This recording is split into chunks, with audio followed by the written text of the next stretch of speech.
We can't cancel Adele. That would ruin your sister's entire year. The words, spoken by my own mother, echoed through the phone with a chilling finality. They weren't shouted.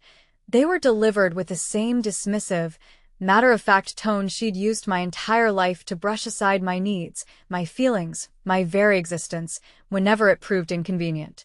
But this time, the casual cruelty of it felt like a physical blow, a shard of ice lodging itself deep in my chest. I gripped the cold metal rail of the hospital bed, my knuckles turning white. The thin, starchy blanket felt abrasive against my skin, a stark contrast to the comforting softness I so desperately craved. The air in the pre-op room was thick with the sterile scent of antiseptic and the low, anxious hum of medical equipment. It was a symphony of fear, a soundtrack to the worst day of my life. A few hours earlier, a kind, grim-faced doctor had shown me the shadow on my scan, a tumor that needed to come out. Immediately, he'd used words like aggressive and urgent, words that had sent a jolt of pure terror through me. But that terror was now being eclipsed by something far worse, a feeling of complete and utter abandonment. "Mom," I said, my voice barely a whisper, a pathetic attempt to keep it from trembling. The pre-surgery anxiety was a storm in my gut, but it was now mixed with a tidal wave of a much older, deeper pain. "Mom, I need emergency surgery to remove a tumor. They think it might be cancer." I let the word hang in the air, hoping its weight would finally break through her wall of indifference. "I just need you to watch the twins for a few hours. Just for the surgery and the immediate recovery." My twin baby girls, Sophia and Grace, my perfect, beautiful miracles, were only 8 months old. The thought of them being left with strangers while I was under anesthesia, vulnerable and unconscious, was a horror I couldn't bear. They were the center of my universe, the 2 tiny heartbeats that gave my own life meaning. I had brought them into this world by myself, a deliberate, love-filled choice to become a single mother by choice through IVF. They were everything. And in this moment of crisis, my first and only thought was to turn to my family, the people I had been taught were supposed to be my unbreakable support system. A sigh, heavy with impatience, crackled through the receiver. "Naomi, honestly, you're always so dramatic." The words were so familiar, they could have been a recording. It was the family mantra, the label they'd slapped on me since childhood whenever my emotions were too big for them to handle. My father's gruff voice joined in from the background, muffled but clear. "You're being a problem again, Naomi. Always creating problems at the worst times." A problem. My potentially life-threatening illness was a problem for them. An inconvenience. "Can't you find someone else?" My father's voice grew louder as he must have taken the phone. "We've had these tickets for months.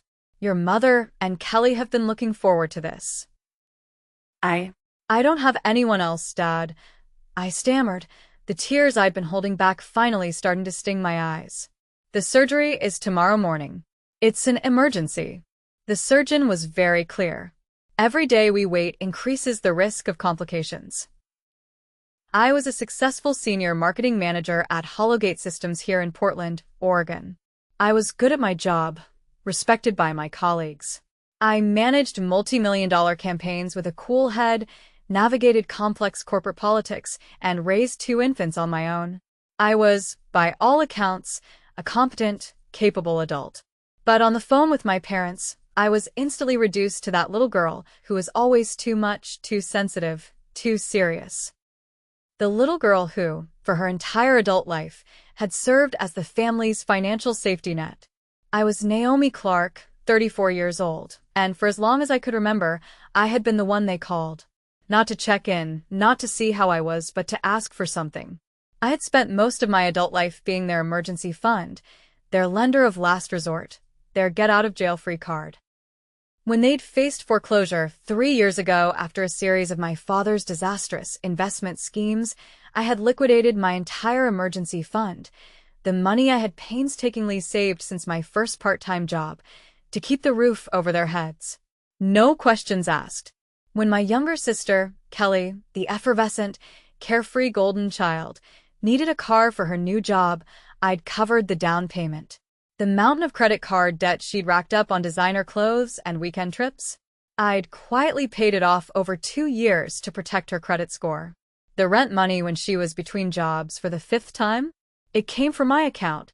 The $500 I transferred to my parents' account on the 1st of every month, plus the grocery deliveries I scheduled whenever my mother hinted that things were tight, was a non-negotiable part of my budget. I thought that kind of support meant something. I thought it was building a foundation of reciprocal love, of familial duty that would be there for me if I ever truly needed it. I was so wrong. Lying there in that sterile hospital gown, I realized the tumor wasn't the only malignancy I was dealing with. There was a poison that had been growing in our family dynamic for years, a toxic imbalance I had not only tolerated but actively enabled. Growing up, I was the responsible one. While Kelly spent her teenage years focused on friends, boyfriends, and being the life of every party, I was working part-time jobs and saving for college. My parents praised her vibrant social life, her effortless popularity, and gently chided me for being too serious for my own good. When Kelly dropped out of college halfway through her sophomore year to find herself on a trip to Europe, funded, of course, by me, they supported her decision, calling it a brave act of self-discovery. When I graduated summa cum laude and landed my first marketing job at a top firm, they barely acknowledged it, my mother's only comment being, "Well, that's nice, dear. Now, maybe you can help your father with his new business idea." The pattern continued seamlessly into adulthood. My achievements were seen as a resource, a utility for the family. Kelly's whims were celebrated as the passions of a free spirit. "Your sister would be devastated if we missed it." My mother's voice was back on the line, softer now, but laced with the same steely resolve. "Surely your surgery can wait a day or two." My blood ran cold. "Mom, this isn't something I can reschedule like a dentist appointment. It's cancer. They need to operate now," I whispered, the word cancer catching in my throat like a shard of glass. There was a pause. Then my mother snapped, her voice stripped of all pretense. "Well, I don't know what to tell you. Maybe you should have thought of this before having babies without a father around. We have obligations too, you know." The line went quiet, but the cruelty of her words screamed in my ears. The implication was clear. My life choices, my beautiful daughters, had made me a burden, an unmanageable one. I could hear my father muttering in the background again, something about me always creating problems at the worst times. The ceiling tiles above me blurred as tears streamed down my face. I stared at them, counting the tiny, perforated holes, trying to anchor myself to something, anything, to keep from completely falling apart. My sister, Kelly. She had never had to ask them for anything because I'd always been there, a silent buffer between her and the consequences of her choices. I'd covered her expenses for years.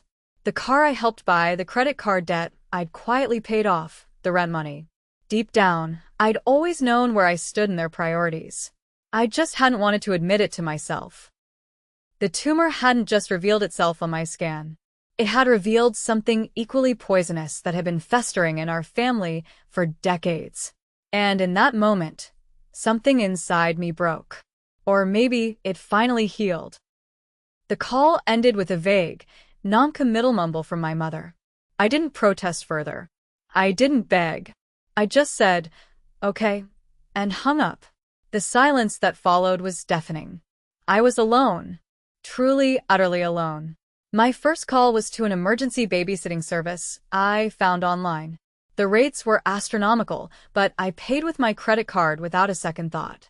My second call was to my next-door neighbor, Mrs. Patterson, a sweet, elderly widow, just to let her know a professional sitter would be coming and going. "Oh, my dear child," she'd said, her voice filled with a genuine warmth that made me choke up. "A tumor? Are you all right? Forget the sitter, I'll come over right now. I'll watch those precious grandbabies of mine for as long as you need. Don't you worry about a thing." I had to gently refuse, explaining the twins' complex schedule and my need for professional, overnight care, but her kindness was a balm on my raw, wounded heart. A near stranger was offering me the unconditional support my own mother had denied me. The surgery went as well as it could. The tumor, thankfully, was benign. As I lay in the recovery room, groggy and sore, my phone started buzzing. It was a series of messages from Kelly. The first was a picture of her and my parents, all dressed up, beaming. On our way to see Adele. Wish you were here. The next was a short, shaky video from inside the stadium, the roar of the crowd deafening. It's amazing. Then, a photo of her and my mother holding up overpriced concert merchandise, their smiles wide and ecstatic. I stared at the screen, a cold, hard knot forming in my stomach. I felt nothing. No anger, no sadness. Just a hollow, echoing emptiness. The final message arrived later that night, a voicemail from my mother, her voice slurred slightly from the wine she'd no doubt been enjoying. Naomi, honey, just checking in. Hope everything went okay. Kelly had the most wonderful time. Just a magical night. Anyway, don't forget that transfer is due on the 1st. Talk soon. I didn't delete the messages. I saved them. Every single one. They were my evidence. My permission slip to do what I should have done years ago. When I was discharged the next morning, I called the babysitter to arrange the pickup of the twins. Mrs. Patterson, bless her heart, had apparently been checking on them every few hours, and the sitter reported that Sophia and Grace were perfectly content. I paid the bill, nearly $300 for overnight care, without complaint. It was worth every penny to know my daughters had been safe and loved while I couldn't be there. Driving home with the twins babbling happily in their car seats in the back, I felt something shift inside me. The post-anesthesia haze made everything feel slightly surreal, but my thoughts were crystal and clear for the first time in my life. I was done. Done being the family bank account. Done being taken for granted. Done pretending that my parents' love came without a long, itemized list of conditions. At home, after putting the girls down for their nap, I opened my laptop. My hands moved with a calm, steady purpose. I navigated to my online banking portal. I found the automatic transfer I'd set up years ago, the $500 a month that would now stay in my daughter's college fund, where it belonged. With a single click, I canceled it. Then, I opened my credit card account and found the authorized user card under Kelly's name. I reported it lost and canceled it. I went through my grocery delivery app and deleted my parents' address. Finally, I opened my phone's contacts. My mother, my father, my sister. One by one, I blocked their numbers. It felt both terrifying and liberating, like jumping off a cliff while knowing for the first time that I had wings. The twins needed their afternoon nap, and as I settled them in their cribs, Grace reached up and touched my face with her tiny, perfect hand. Sophia gave me one of her gummy smiles that never failed to melt my heart. These two perfect little humans were my priority now. Not parents who couldn't be bothered to call after my surgery. Not a sister who took my generosity for granted. I'd spent years believing that love meant constant giving, constant availability, constant sacrifice. But watching my daughters sleep peacefully, I realized I'd been modeling the wrong lesson. Love was supposed to be reciprocal. Love was supposed to show up when it mattered most. My phone buzzed with a text from an unknown number. Probably my parents, trying to reach me from Kelly's phone. I turned the phone face down and went to make myself a proper dinner for the first time in months. 3 days passed in blissful silence. No demanding calls about late bills. No guilt trips about family obligations. No requests for emergency money transfers. I focused entirely on healing and caring for Sophia and Grace, discovering what life felt like when I wasn't constantly worried about everyone else's problems. On Thursday evening, as I was giving the twins their baths, someone pounded on my apartment door with the kind of urgency that suggested an emergency. My heart rate spiked as I quickly wrapped both babies in towels and carried them to the living room. Through the peephole, I saw Kelly standing in the hallway, her face red and tear-streaked. She was alone, which surprised me.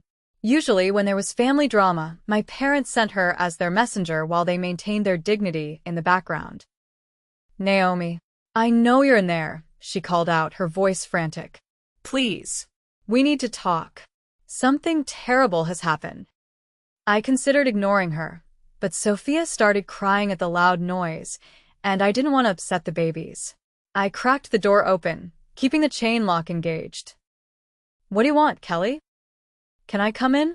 Please, she begged. I've been calling and texting for 2 days. Mom and Dad are freaking out because you're not responding. I'm not available to them anymore, I said calmly. Or to you, for that matter. Her eyes widened with what appeared to be genuine confusion. What do you mean? Naomi, this is serious. Dad lost his job yesterday. They're going to lose the house. I felt a flicker of the old panic, the immediate, ingrained urge to ask how much they needed and how quickly I could transfer it. But I pushed that feeling down and studied my sister's face more carefully. She looked genuinely distressed, but there was something else there, something that reminded me of the way she used to look when she wanted to borrow my car or needed me to cover for her with our parents. That's unfortunate, I said finally, but it's not my problem. Not your problem? Naomi, you've been helping them for years. They're counting on you. We all are. A bitter laugh escaped my lips. Were you counting on me when I needed surgery? When I had a tumor in my body and you and Mom and Dad chose a concert instead? Kelly's expression shifted, and I could see her trying to formulate an explanation that would make her parents' behavior seem reasonable. That was different. They had those tickets for months, and your surgery turned out fine anyway. You're being dramatic about this. The word dramatic hit me like a physical blow. It was the same word my father had used, the same dismissive attitude that had characterized my entire relationship with my family. Even now, even after everything, they couldn't acknowledge that they'd done anything wrong. I had emergency surgery to remove a tumor, and instead of watching my children, they went to a concert, I said slowly, my voice dangerously quiet. And I'm the one being dramatic?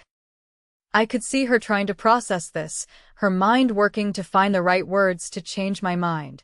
But instead of reflecting on the truth of what I'd said, she shifted into attack mode. You're being selfish, she said, her voice rising. You make good money. You don't have a husband to support. You've always been fine taking care of everyone. Why are you changing the rules now? The casual cruelty of her words, the implication that being a single mother made my financial struggles less valid, that my success meant I owed them something, crystallized everything I'd been feeling. This wasn't a misunderstanding or a communication issue. This was who they were and who they'd always been. I'm changing the rules because I finally realized I've been playing a rigged game, I said. And I'm done losing. I closed the door and turned the deadbolt, ignoring Kelly's continued knocking and pleading. I focused on comforting my daughters. After about 10 minutes, the knocking stopped, and I heard Kelly's car start in the parking lot. I felt strangely hollow, like I'd just performed surgery on myself and removed something that had been poisoning me for years. My phone rang immediately, a number I didn't recognize. I let it go to voicemail and played the message back while preparing the twins' dinner. Naomi, this is your mother. Her voice was strained, more formal than usual. Kelly told us about your conversation. We need to discuss this situation like adults. Please call me back immediately. The tone was all wrong. No acknowledgement of my surgery, no concern for my well-being, just irritation that I wasn't falling in line. I deleted the message and blocked that number, too. A week later, I got a call from a number with a local area code. My first instinct was to ignore it, assuming it was another attempt by my family to reach me. But something made me answer. Miss Clark? This is Janet from Meridian Bank. I'm calling about the account ending in 4782. There's been some unusual activity, and we wanted to verify. I interrupted her. I'm sorry, but I don't have an account with that number. The account is listed under Thomas Clark and Margaret Clark, but you're listed as an authorized user and emergency contact. My parents' account. The one I'd removed myself from years ago, or so I thought. I need to be removed from that account immediately, I told Janet. I am no longer associated with those account holders in any capacity. Of course, Miss Clark. I can process that removal right away. But I should let you know, the account is significantly overdrawn, and there have been several returned payment attempts this week. As the emergency contact, you would normally be notified. I don't want to be notified about anything related to that account, I said firmly. Please remove all my information. And don't contact me again about their financial situation. After I hung up, I sat in my office chair, feeling oddly detached from the news. A few months ago, hearing that my parents were in financial trouble would have sent me into immediate crisis mode. I would have been calculating how much I could transfer, what bills I could delay, how I could solve their problem before it got worse. Now, I felt nothing but a mild curiosity about how long it had taken them to drain their account without my monthly contributions. 3 weeks, apparently. That told me everything I needed to know about how they'd been managing their money all these years. My phone buzzed with a text from another unknown number. Naomi, this is Kelly. Mom and Dad's electricity got shut off. They're staying with me, but my landlord says they can't stay long. Can we please talk? I deleted the message without responding. Then I did something I hadn't done in years. I opened my banking app and looked at my account balance.